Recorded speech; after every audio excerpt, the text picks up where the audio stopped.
My name is Dana Everhart, and for my presentation, I'm going to tell you about this book. It's called The Book of Ages, The Life and Opinions of Jane Franklin.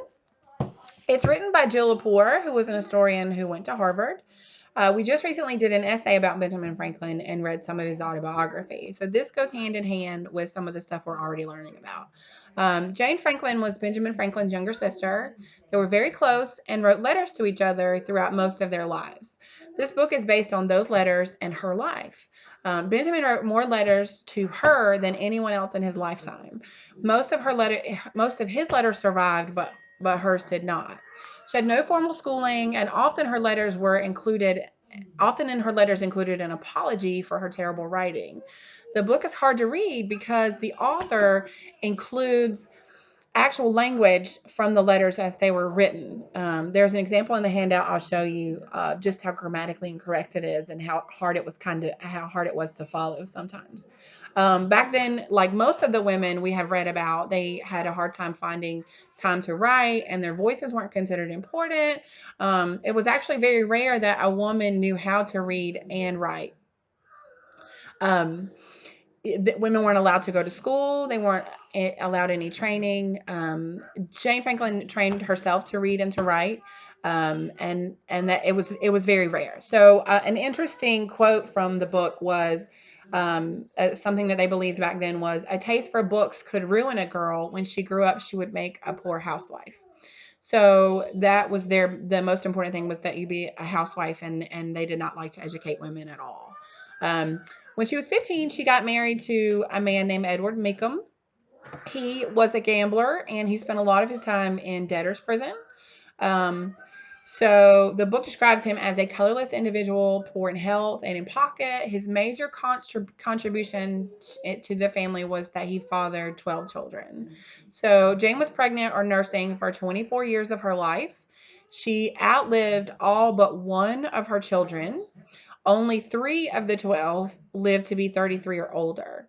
So this was a time before antibiotics or modern medicine. So in a lot of her letters, she mentions her children coming down with a fever, and then in a later letter, she mentions that they passed away or died.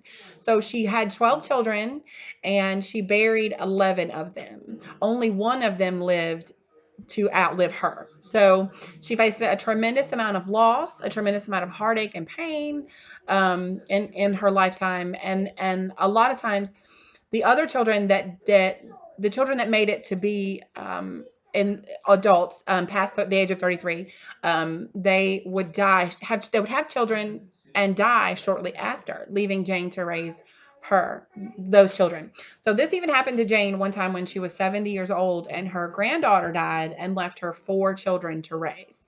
So she's a woman that's constantly raising children, constantly taking care of other people.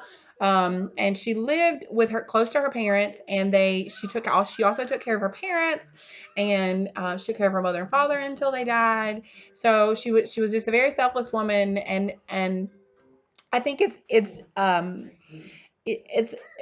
gives a lot of insight to what women went through back then, where they didn't have the opportunities that men had, and all that they did was take care of children and other people. So in conclusion, this book was written to highlight the life of a woman of this time. She was poor, she continuously had children, and she continuously faced the loss of those children.